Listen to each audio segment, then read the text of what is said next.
On this episode of the Film Optix Podcast, it looks like Olivia Wilde will be directing a Spider-Woman movie for Marvel, and it also looks like DC fandom is just so big, it's splitting its event into 2 separate dates. So let's jump in.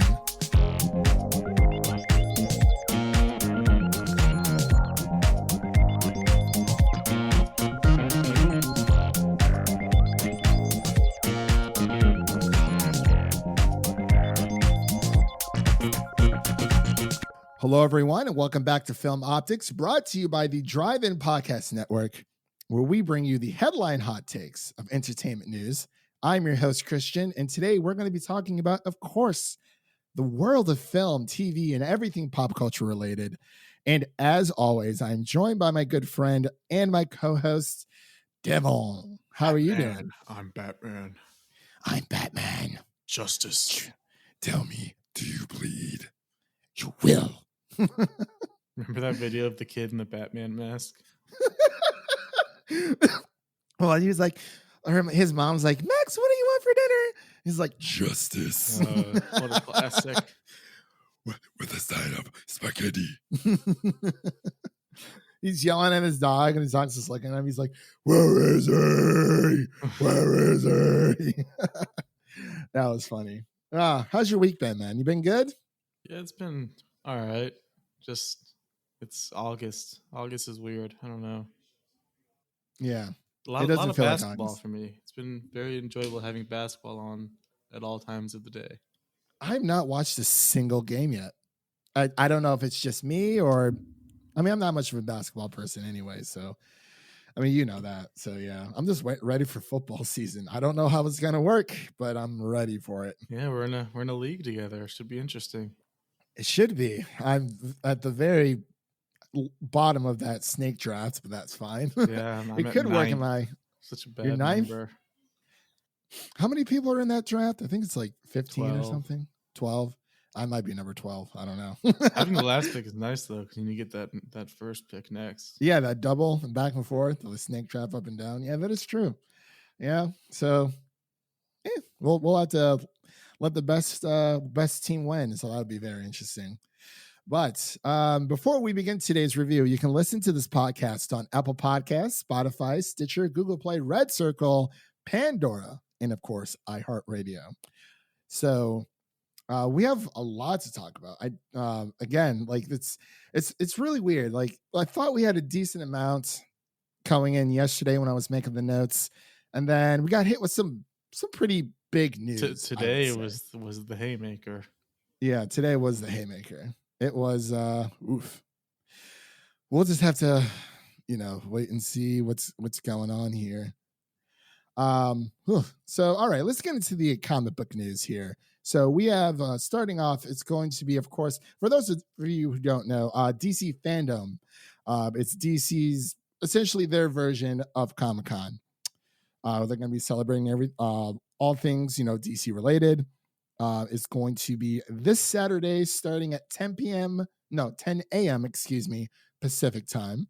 We will be covering the event ourselves later on Sunday after all the excitement is over. We have some special guests coming on to join us there. But the virtual event apparently was so big that they had to split it apart into two dates. I don't know why I'm talking like that right now, but yes, it looks like the Hall of Heroes section, which is everything movies, TV, video games related, will still happen this weekend, this Saturday, starting at 10 p.m. Pacific time.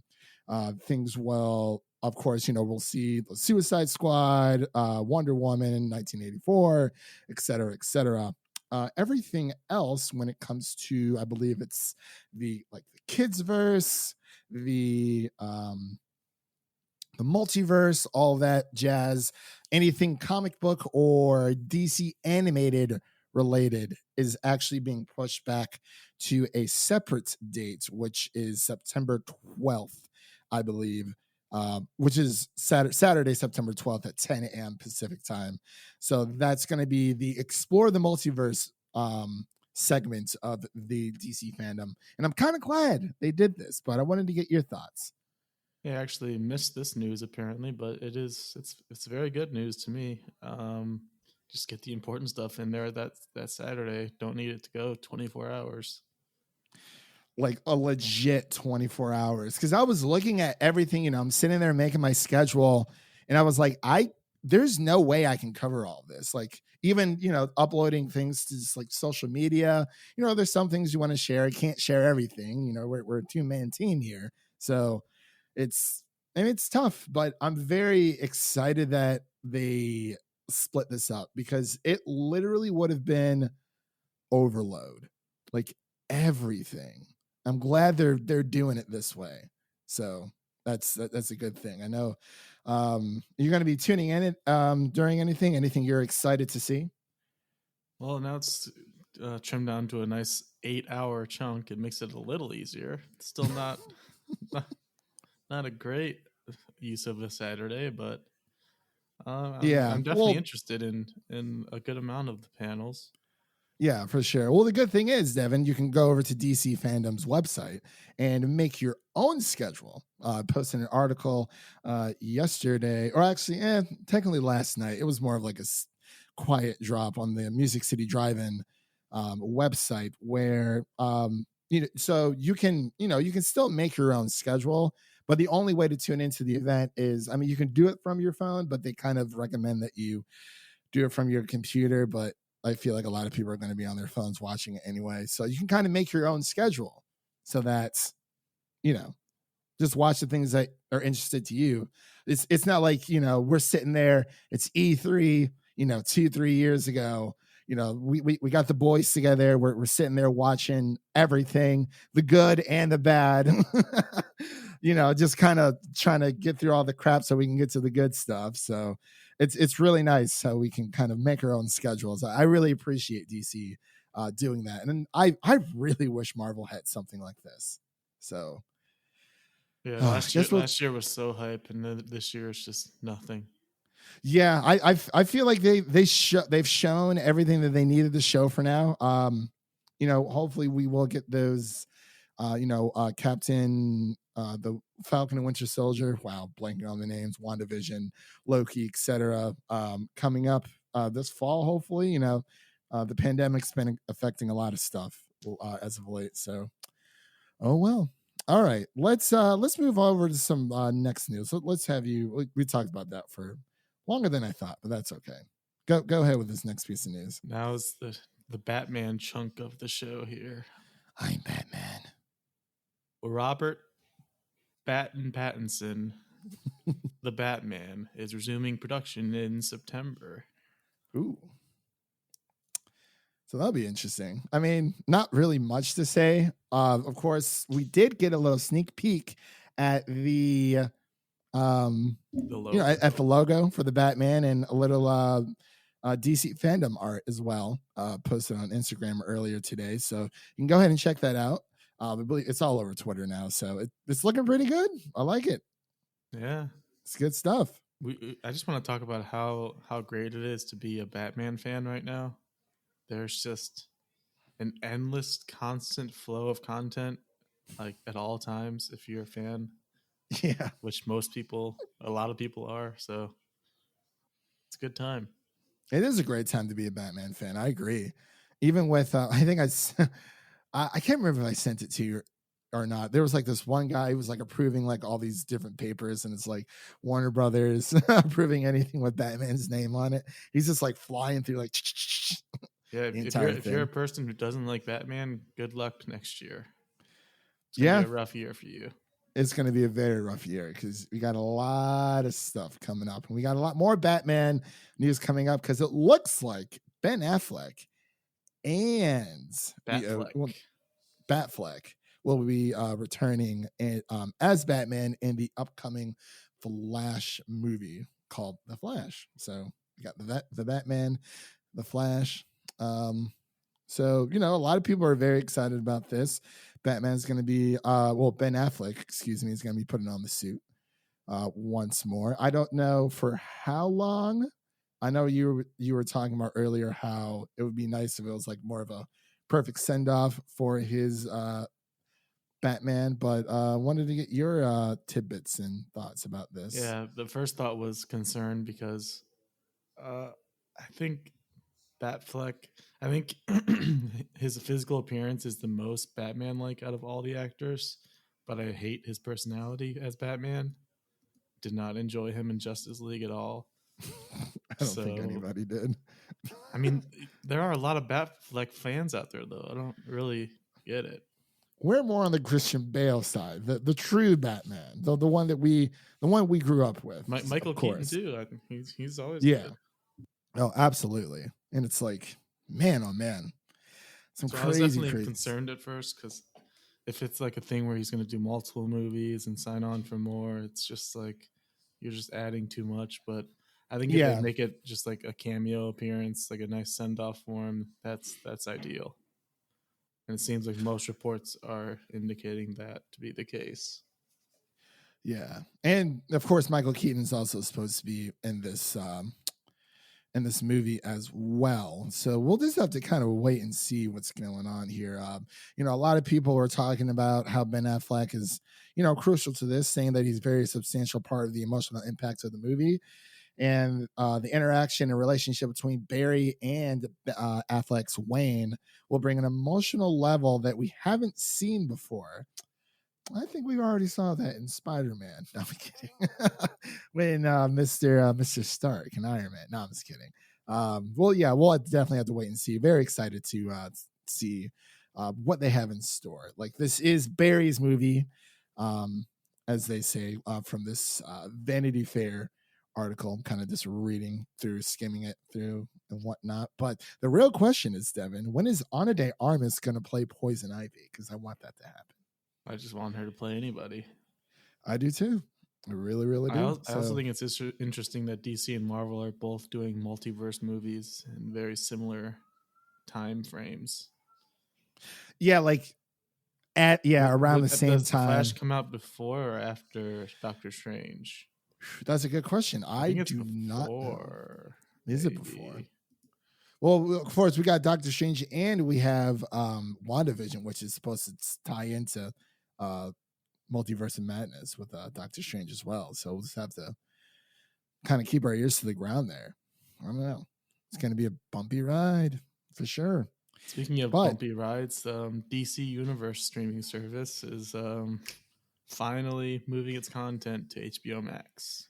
Thank God. Get rid of it. Just not Please. Needed. Literally just bring everything that was on DC Universe, even if you want to have your own comic section, or if you want to keep DC Universe as a comic-based not streaming service or digital storefront, that's fine. But you need to take everything off TV show-wise and put it on HBO Max, which they are doing. So, sorry, I didn't mean to interrupt. Yeah, there's not much more to say there. Well, it's Jim Lee. He brought us the good news, the man in charge. Thanks, Jim. Thanks, Jim. And he also, a lot of people are concerned about the company's future when it comes to comics. And he said they're still in the business of publishing comics because, of course, none of this, we wouldn't even have DC fandom if it wasn't for the comics in the first place. So, you gotta chill.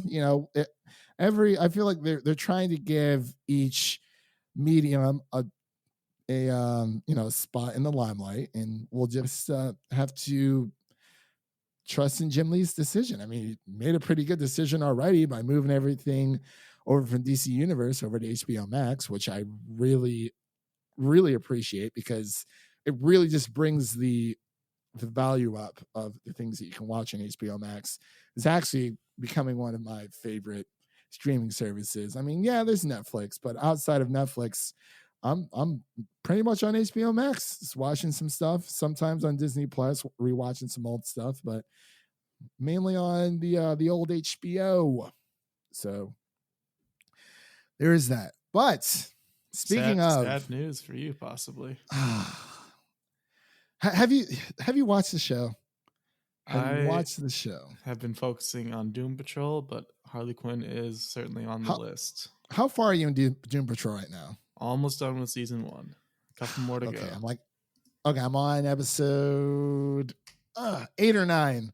So I'm like, I'm kind really of. enjoying it. Oh, I'm really enjoying it too. Like because I started it before you like a while ago, and then I stopped for some reason, and then you started picking it up. I was like, oh crap! Like, I mean, if we're gonna review season 2, which I have a feeling that we will, might as well. I want to try to hammer out the rest of season 1 this weekend. Hopefully, watch. We're watching DC Fandom while watching Doom Patrol at the same time. Yeah, you've got multiple screens. Yeah, that is true. Man, I'm an early riser. I can make it work for sure. But yes, it looks like Harley Quinn, the show, the beloved show that was on DC Universe, now on HBO Max. It looks like season 3's fate has remained undecided. As of now, audiences have, of course, quickly fell in love with Harley Quinn, the DC Animated Universe series. It's really great. I enjoyed every bit of it. It's obviously it's an animated show, so the time run length aren't super long, and it's a good time. I think everyone should to really watch it. Season 1 and 2, it tells a full, concise story as well. So I'm telling you, man, this is great. It's good stuff. I'm just really hoping they come out with a season 3. Maybe they'll surprise us on Saturday. So that'll be pretty cool. But we have a lot more surprises in the mix here. Do you want to take this last bit of comic book news? Yeah, this one seemed to fly under the radar a little bit yesterday. Seems like it's a pretty big deal. At least we were thinking so. Made it the thumbnail, right? Yeah, it is the thumbnail. I mean, I was like, come on. Like, I was thinking about making a DC thumbnail, but I'm like, well, you know what? We have a post show. We'll worry about all that stuff later on. So I was like, let's give something else the star of the show. So I thought this was perfect. Olivia Wilde, our favorite Booksmart director, has been tapped to direct an untitled female-centered Marvel movie at Sony. And of course, she replies with a spider emoji, which hints at Spider-Woman. Well, maybe is it Spider-Gwen? Oh, it could be.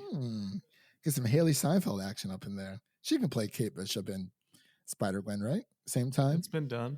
It's been done. Yeah. Who would you want to play? Oh my gosh, I forgot Spider-Woman's name. Jessica something. It's Jessica something. Yeah. Who would you have for like an ideal role? For Ms. Spider-Woman. I haven't even thought about it. I saw a lot of people were saying Caitlin Dever, of course. She's a hot and upcoming artist or actress, however you want to pronounce that. But yeah, either her or someone said Saoirse Ronan as well. Jessica Drew, that's her name. Jessica Drew, that's what it was. I'm like, it's not Jessica Jones, it's Jessica something. But yeah, I mean, Olivia Wilde stole my heart with Booksmart, so I absolutely loved it. I'm excited. Very, very excited for that. Congratulations, Olivia Wilde. We hope you make another killing at the box office, or just another killing, film-wise. I'm going to stop talking about that now. So I guess we have one small little bit of news here. Jensen Ackles has been casted as Soldier Boy in The Boys. Soldier Boy, tell him. Jensen's been cast in The Boys season 3, Devin. We haven't even gotten to season 2 yet. Oh my gosh. Yeah. Supernatural is a very popular show, and I think it's ending like now or soon. I believe so. It's been on the air for a while. Looks like he's moved right on to The Boys. To the boys. Yeah. So I'm excited. Not much else to say. We had some pretty. Oh, there was Kraven the Hunter. I forgot to add that story in. Has like a director, right? Yeah, I don't know who the director is, but there's going to be a Kraven movie. Yeah. So do your research on that, because I don't have the information in front of me. So, all right. So let's get into the new normal here. It looks like, well, I think we kind of figured this out a while ago. Disney Plus may bring more films to Premiere Access. And for those of you who don't know, Premiere Access is Disney's version or their answer to the video on demand craze that's going on. So the way it will work, especially for Mulan, they're going to be, so of course you need to have a Disney Plus subscription, duh. And then you have to pay an extra $30 on top of that to access Mulan itself. But once you pay that $30, it then becomes a part of your Disney Plus library, so long as you, of course, have the service. But the question is, Devin, and I don't know if they've really addressed this. I saw some random tweet about it, and I asked the guy, I'm like, okay, where are you getting this information from? He's like, oh, I found it online. I'm like, can you give me a link or something I can look up? Essentially, he should have just said, dude, trust me. But the real question is, the heavy hitter. So let's say, you buy Mulan for your Disney Plus. You have it for about, I don't know, a month or two after. And then you look at your bills, you're like, holy crap, I have so many streaming services here. I got to cut back on a few of them. And Disney Plus is one to go. A few months later, you decide, hey, my God, season 2 of Mandalorian's on, or Falcon and Winter Soldier. I got to check that out. Let me resubscribe to my Disney Plus subscription. The question is, Devin, would you still have access to Mulan after you've canceled your subscription and resubscribed down the road? The world may never know. Because I feel like nobody's talking about that. We'll find out in a couple weeks. Well, we're not. Someone's going to test it out. We're on a 3-year deal, man. We can't. Yeah, we're locked in, but someone will find out. We're locked in. Disney's paying us to do this stuff. In case you guys haven't known, the cat's out of the bag. But yeah, we're shills. Yeah, we're shills for sure. But yeah, that is one thing. I had a few interesting conversations with Ricky. Ricky, if you're listening, hi. But Ricky was saying that it makes sense if they were to charge you again for that Mulan coverage or access fee. I think that's a little weird because it's like, I mean, if you unsubscribe from your Disney Plus and then you resubscribe later on, your entire library and everything doesn't go anywhere. You had access, you stopped paying for it. So, I mean, I really don't know. It's all up in the air. They haven't even confirmed or denied that. So we'll have to wait and see. So, but you want to take this next bit of news? I know this one tickles your fancy. It does. Your Nashville fancy. Yeah. Reese Witherspoon is going to produce a country music competition for Apple. That's going to be awesome. It's music. It's Apple. What more can you need? You can do a one-man review for that one. A one-man review. Yeah. You know what? I just might.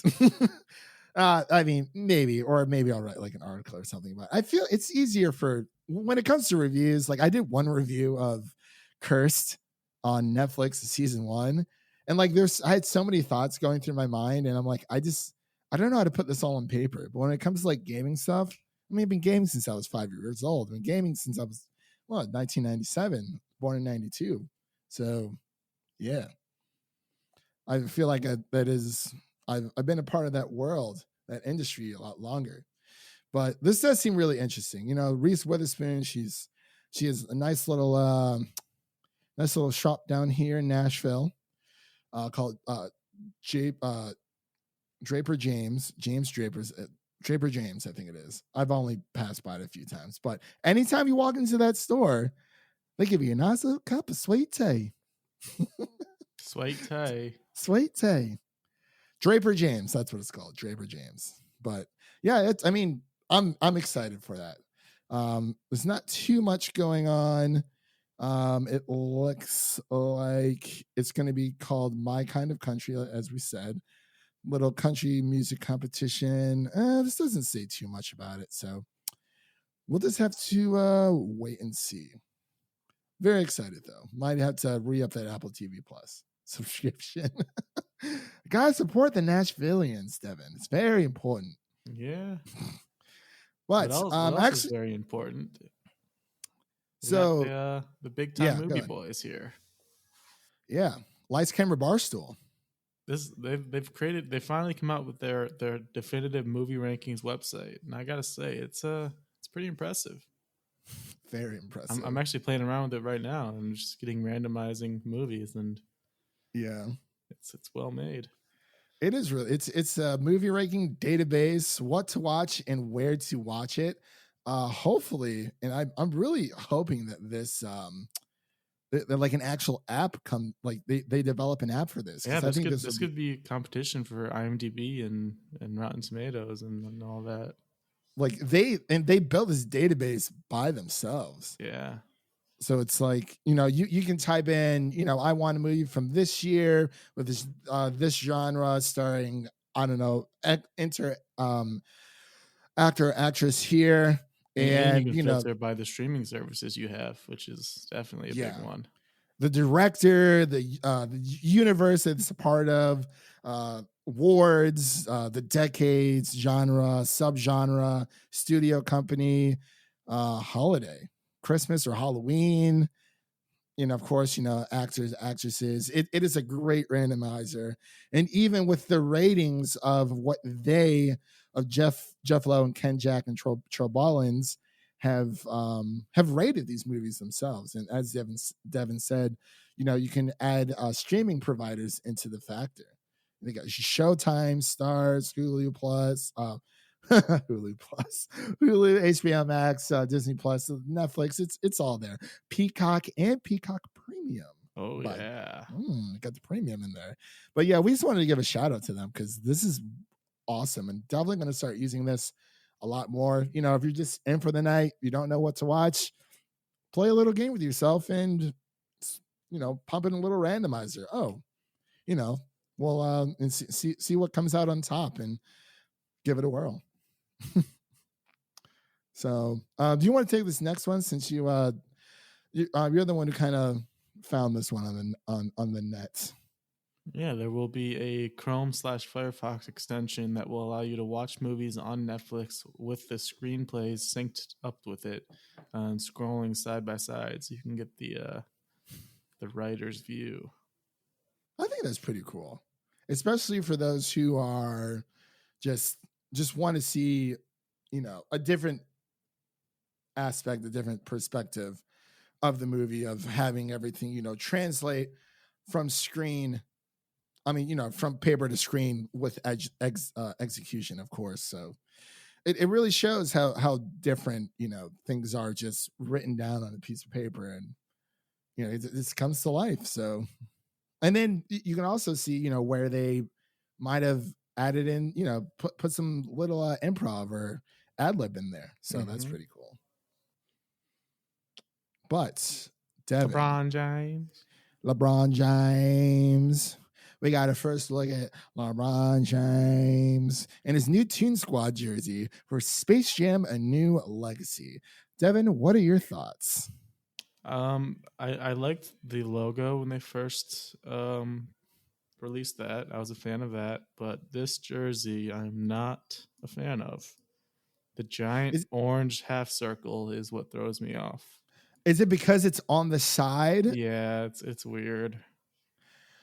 And because at first when I liked it. I was like, okay, like that's something new. It's creative. It's not, just taking the old jersey and bringing it into a new generation. It's not just like a modernized version of it, if you will. But maybe sometimes, I like the color scheme. The color scheme's great. It is a bit odd. I wish they kind of would have put those, the rings somewhere else, or maybe just, in the middle where it says Space Jam. That might have been, something simple. You don't have to go super, I don't know. That screams like Nike to me, like something that somebody would buy.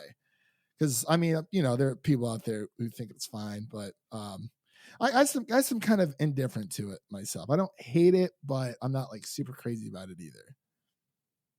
So, are you super crazy about the New Mutants? I bought my ticket and then I thought about it for a while. It only took me a few seconds to think about. Well, yeah, that's true.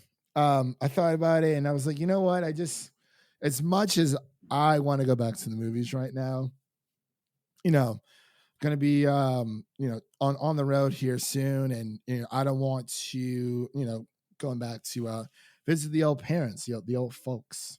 So I don't want to, you know, put myself more at risk, going to see them. So Yeah, New Mutants is definitely not one I'm willing to risk, but when Tenet comes out, that'll be the real test. Tenet will be that the real true. test. I mean, that too, not that true. So, but yeah, I mean, New Mutants, you bet your sweet pickles. I don't know why I said that, but you bet your sweet pickles that we'll definitely review it as soon as it's safe or just when it comes out on VOD. Because hey, I mean, we we reviewed movies in the past. They're like way past their, time of their limelight. We've definitely done that before. And it was a lot of fun. We did it with Contagion. I think Parasite. We did it a few weeks later on, and then I think we did it for Midsommar. We actually got some pretty nice hits on that as well. So that was it was good stuff. So and the reason why, one of the reasons why you might have changed your mind is doctors have cautioned against rushing back to movie theaters as the pandemic continues. Yes, pretty common sense. That is very true. Probably the worst place you can be in, a giant place with crowds of people opening their mouths to eat food and drink drinks. Just a bad concoction of things. Lots of coughing and sneezing. Everyone's snorting and who knows what else. And I was reading through this, and this isn't what changed my mind. Well, it kind of is a little bit, but I was on the fence of like maybe I just shouldn't go. And then you had posted this, and I read through. It's like, yeah, I think I made the right call. As much as I want to see New Mutants, it is not a movie I'm willing to risk, as you said, for that. So, oh well. Well, I don't know if this is necessarily bad news or good news, but Travis Scott has developed a secret track for Tenet.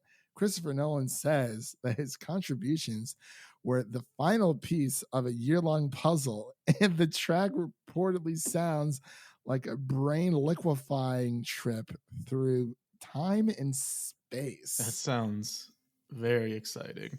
That sounds Christopher Nolan always has amazing music in his movies. So, and I am a Travis Scott fan, but even if I wasn't, I would trust Christopher Nolan and his taste, because his music in his movies is always top notch. Because he's top notch. He is top notch. I wonder if Travis Scott was sitting down when he was making this. He was playing Fortnite as himself. Hey. Or Drake. Brain liquefying. That's a cool description. Yeah, that actually is a pretty cool description. I like that a lot. Oh, sorry, I didn't realize you were. All right, so coming up here next for our next piece of news, it looks like, according to a new survey, most audiences would prefer to watch Tenet and Wonder Woman at home. However, 27% of audience members would still prefer to go to the movies. And I believe I tweeted about something very, very similar. And I feel like this would change.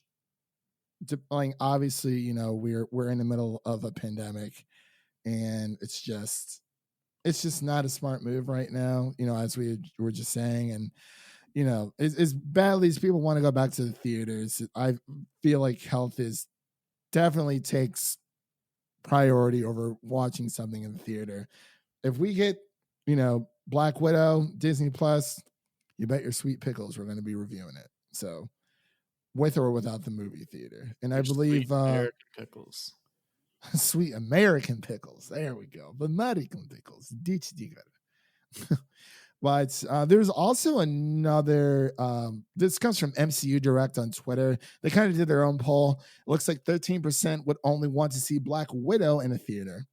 32% prefers seeing Black Widow in the theater, but they're okay with watching it at home instead. And then 55% of their survey says they don't care about seeing Black Widow in the movie theater. They just want to watch it at home instead.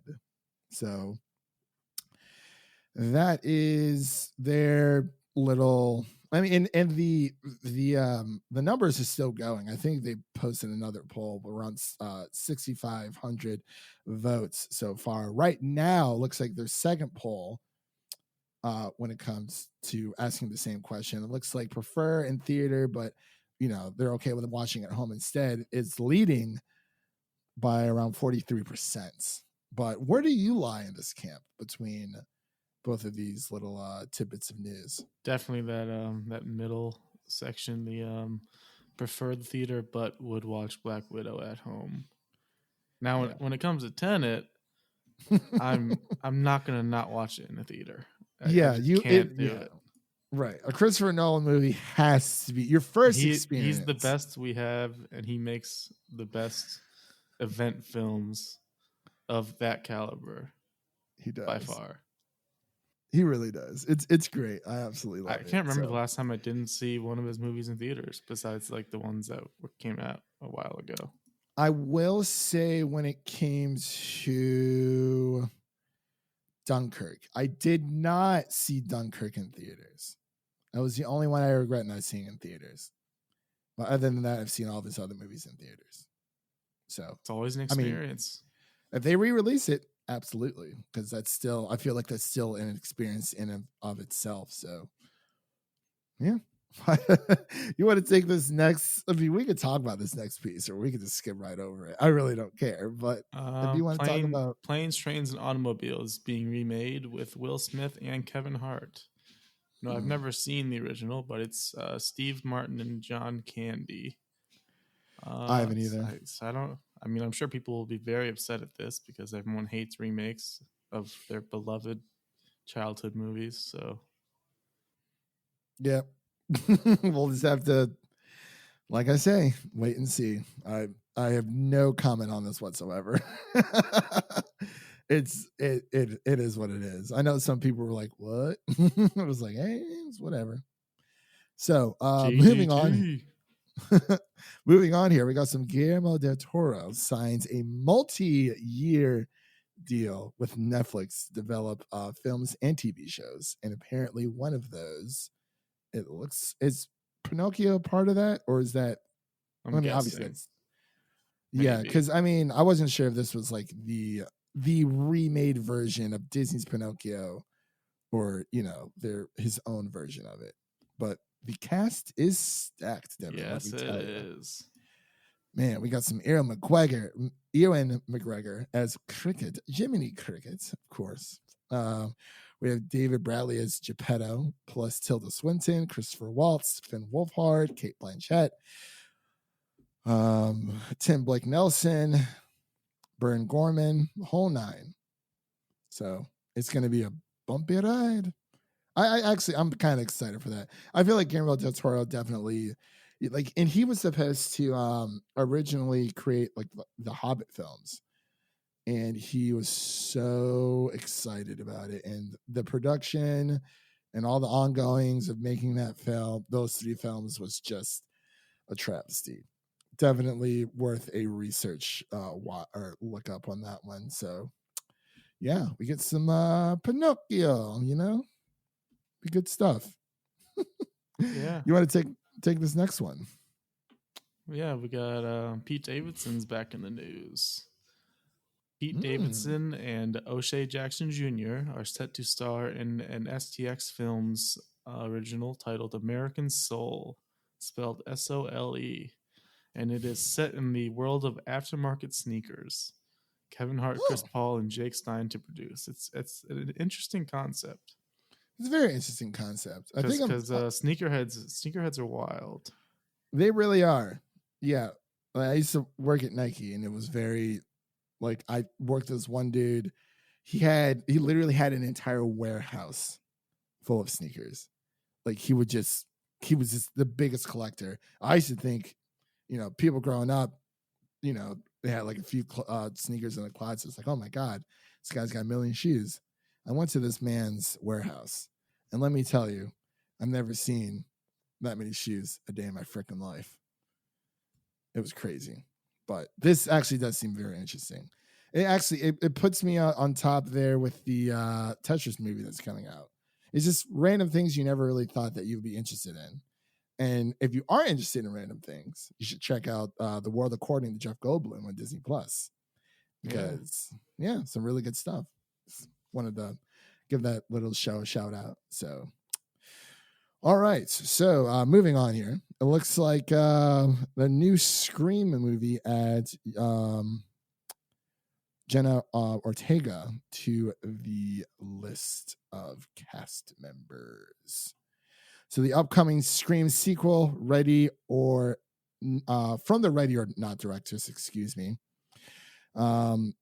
It's, I don't know when, I think it's coming out 2021, I believe. And it's going to include the You and Jane Virgin star Jen Ortega. Per Deadline, the actress joins recently announced Melissa Berea in the cast, though it is unknown who either actress will play in the new sequels. We really don't know that. Are you a Scream fan, Devin? I was going to ask if you've ever seen any of them. Yeah, I've seen plenty of them. I just don't really care. The original one was pretty revolutionary. Yeah, as far absolutely. As the horror genre. Yeah, especially for like slasher films.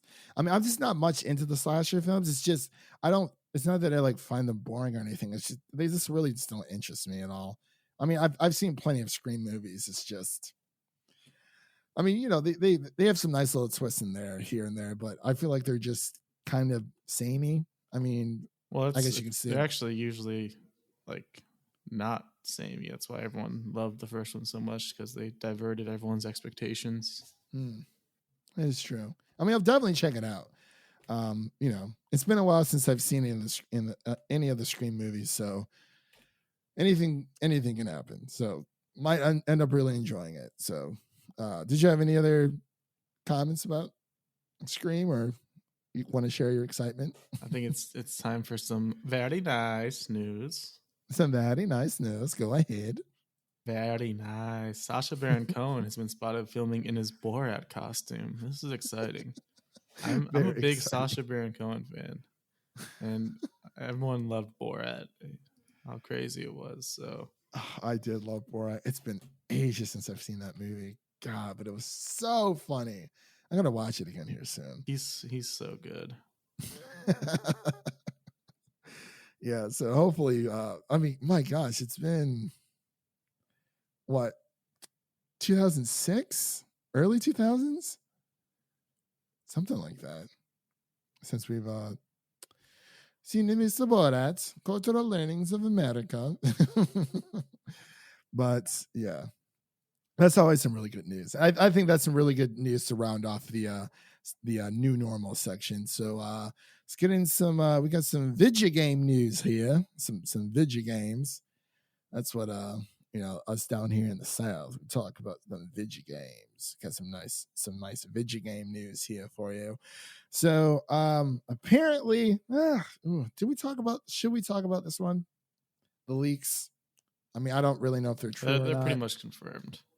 They are. Okay. So we're going to talk about the leaks of the two DC games that are going to be coming out in the near future. One of them we know has been officially titled Suicide Squad Kills the Justice League. And apparently the other one is titled Batman Gotham Knights. I don't know if any of these details are true, but pretty sure the titles are. Right. So let's break it up here for people, because it seems like there is a bit of confusion, because I think everyone thinks that these two games are the same when they're not. So the Suicide Squad Kills the Justice League, that is going to be developed by Rocksteady Productions. It is the same studio that made the Batman Arkham series. So they are not making the Batman game. But it looks like there are a few leaks here. we're just going to give you guys a spoiler warning right now. We don't know if these are true or not. Take these with a grain of salt as we dive in. If you don't want to hear about it, just skip over until we talk about Microsoft's second amazing exclusive hitting the 2020 Hall of Fame. So we'll only talk about this for like a minute or two. But I did want to kind of dive into it. So I'll tackle the Justice League Kill Suicide Squad, and then Devin will tackle the Batman Gotham Knights. So, of course, it is developed by Rocksteady Productions. According to the leaks, it is a co-op game with RPG elements. The goal is to assassinate or capture 7 members of the Justice League. Apparently, they are similar to raid bosses. Some playable characters include Harley Quinn, Deadshot, Captain Boomerang, Cheetah, Bane. We have Bane in the mix. Poison Ivy, Scarecrow, and Gorilla Grodd. Deathstroke and Red Hood are apparently future DLC characters. And man, this last part really pisses me off. It looks like apparently Red Hood is a PlayStation exclusive, which doesn't surprise me at all. So that's, I don't know. So apparently the Justice League bosses, moving on here, the Justice League bosses are going to be Superman, Wonder Woman, Flash, Green Lantern, Aquaman, Red Robin, Cyborg, Booyah, and Batman is excluded apparently because Warner Brothers doesn't want to show him being killed or captured. So Robin is apparently supposed to replace him. Martian Manhunter will be added in a future update apparently. Looks like Superman, Wonder Woman, and Flash will only be captured, not killed. And it looks like Suicide Squad Kills the Justice League is coming late 2021 or 2022 to PS5, Xbox Series X, Steam, Epic, and Stadia. Google Stadia. It's funny that you can only capture Superman, Wonder Woman, and Flash, but you can just straight up murder Aquaman and Green Lantern. I mean, I would want to murder Aquaman for that terrible movie that he was in. But yeah, that is all of the leaks. Again, take with a grain of salt for Suicide Squad Kills the Justice League. We will be getting more information about this during DC Fandom on Saturday. So technically tomorrow, because this is when the podcast is going to be dropped anyway. But over to you, Devin, for Batman Gotham Knights. Batman Gotham Knights, which is made by WB Montreal. So they're mixing it up a bit, which I like. I've enjoyed all the Batman games, but I think it might be nice to get a different developer in there. The game is a large open world city divided into 17 districts. Each district is controlled by an elite talent. The 4 main playable characters are, of course, Batman. You get Nightwing, Damian Wayne Robin, and Batwoman. And, of course, Harley Quinn is a bonus pre-order character. She's in both games, which is interesting. You can switch between those characters at any time while they're in different places, like GTA 5 was, which sounds very cool, but don't know if it's true. The main antagonist is the Court of Owls, and the Talons can regenerate after being defeated and will go after the character that defeated them. So that sounds like a Shadow of Mordor type thing, yeah. Whatever that. I like that enemy system was. Which, I don't know, having different game features in here, it feels like someone just made it up, but it might be. That's why it's a rumor. Yeah. Defeating an elite talent means that their district becomes part of Batman Inc., giving access to new upgrades, crafting materials, etc. The secret villains controlling the court are the 3 Jokers, based on Jeff Johns' upcoming comic. I don't think we need more Jokers, but all right. And it's said to be coming in early 2021 to every platform there is. Yeah. And that includes PS4 and Xbox One, of course, with next gen, Stadia, Epic, and Steam. Steam. So yeah, that's just a nice little rundown of the Batman Gotham Knight and Suicide Squad Kills Justice League info. We'll just have to wait and see what they're going to confirm. A couple days. Yeah, it's only a couple of technically a day. Yeah. Posting this out on Fridays, boy. So it looks like Microsoft scores its second exclusive in the 2020 Hall of Fame. Who'd have And thought? yeah, Look at it's a Microsoft Flight Simulator, sitting at a mighty on OpenCritic, and the top critic average score is around 93, and 100% of critics recommend. They've been, Flight Simulator's been part of Microsoft for a very, very long time. But one of my friends, he's a pilot, and he bought it. He plays on Xbox, and he loves it, man. I think it came out yesterday or a few days ago. Yeah, so I haven't played it yet, but I plan on trying it. It took a while to download, but it is massive. And I like the entire world has essentially been scanned, and you can just go anywhere, which is unreal. But it really does. Almost. Yeah. Almost. A lot of people, we can't fly. We're kind of stuck here in the United States. We can't go anywhere. So this is our answer to freedom. Can't wait to fly from Akron to Toledo or something. Right. Yeah, I feel like they'll be all right. But seriously, congrats to Microsoft on a job well done for this. And the other game that made the 2020 Hall of Fame was obviously Ori. Yes, Ori and the Blind Forest. Or was it Will of the Wisp? I think it was Will of the Wisp. Have you played Will of the Wisp yet?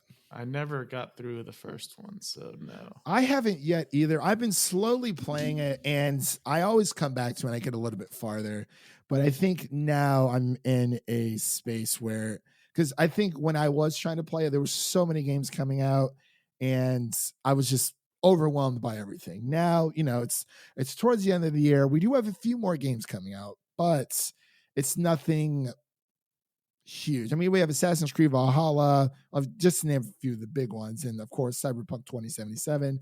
I myself am looking forward to the new Crash Bandicoot. It's about time, so that'll be coming out as well. And I believe there's another one called Kenna and the Bridge of Spirits as well, that kind of gives me those Ori and the Blind Forest vibes. But I've been playing some Battletoads, which is phenomenal, by the way. Absolutely love it. Just great arcade game. Something, it's challenging, but you don't always need to have like a big budget AAA game to be like, oh my god, this is a masterpiece, this is fantastic, and whatever. Like sometimes it's just good to plop on some Fall Guys and have a good time with your friends. But speaking of, actually, no, not speaking of. So it looks like, really quick, I'll cover this one and then I'll have you tackle the next one, and then I'll close out here. Looks like Ghost of Tsushima is getting an online co-op multiplayer coming this fall for free for everyone who owns the game. I'm actually pretty excited about this, Devin. Very, very excited. It's called Ghost of Tsushima Legends. The new online co-op mode will be free for owners of Ghost of Tsushima to do this autumn, and it's an entirely different experience. Darren This Bridges. feels like the first multiplayer game Sony's made in a while. 10 years. I don't know. It's been a while. Yeah, I'm trying to think, because I know the first Last of Us, that originally came on the PlayStation 3. It had factions, and I know a lot of people have been pushing for factions for The Last of Us Part 2. I think the Bloodborne has some kind of online co-op mode, but I think you're right. I'm trying to think. I can't think of the last time. I mean, I guess it's Killzone Shadowfall that came out during the very beginning of the PlayStation 4's life cycle. But it looks like, Sucker Punch Productions, the same studio made Infamous Second Son, and of course, the beloved Sly Cooper franchise. Looks like they designed Legends to be exclusively cooperative gameplay experience. You'll be able to partner up with your friends via online matchmaking and play. Partner up with your friends. They worded that kind of weird. You'll be able to partner up with your friends or via online matchmaking. Well, I guess, whatever. To play Legends in a group of 2 to 4 players. Each player can choose one of the 4 different character classes: Samurai, Hunter, Ronin, or Assassin. Each class will have its unique advantages and abilities, and that they will reveal in the near future. So it looks like there's going to be a lot of, if you're playing with two people, there will be a lot of co-op story missions that can escalate in difficulty, building on the foundation of the combat from the single player campaign, but with a new magical twist that often requires careful synchronization with your partner. So 4-player, you'll be able to attack wave-based survival game missions, so on and so forth, fighting groups of the toughest enemies that Tsushima has to offer, including new Oni enemies with supernatural abilities. So that sounds amazing, and I'm definitely going to try it out. I don't know who other of my friends have matchmaking on PlayStation Plus. Oh, I forgot to tell you, Devin. I had to crack down and buy PlayStation Plus.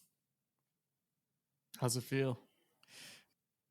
Terrible. Well, okay. So the reason why I bought it, and I totally forgot that I forgot that this feature is for one feature only, and that's for cloud saves. So originally, I thought for whatever reason you had a certain amount of cloud save storage without having a PlayStation Plus account. Apparently, that is wrong. So I don't know where I got that bogus information from, or where I thought I read that from. But I'm planning on getting a PlayStation 5. I would like all of my game saves from my PS4 transfer on my PlayStation 5 seamlessly. So I bought the bullet. I bit the bullet, excuse me, and had to get some PlayStation Plus for now. Only for that. I haven't used it for online. I haven't used online for PlayStation in ages. So yeah, had to crack down and get that. So I guess I didn't know that was the cloud saves were part of the service. And I was like, well, that's actually very important. So I'm going to let you take this next one because I've been talking for a while.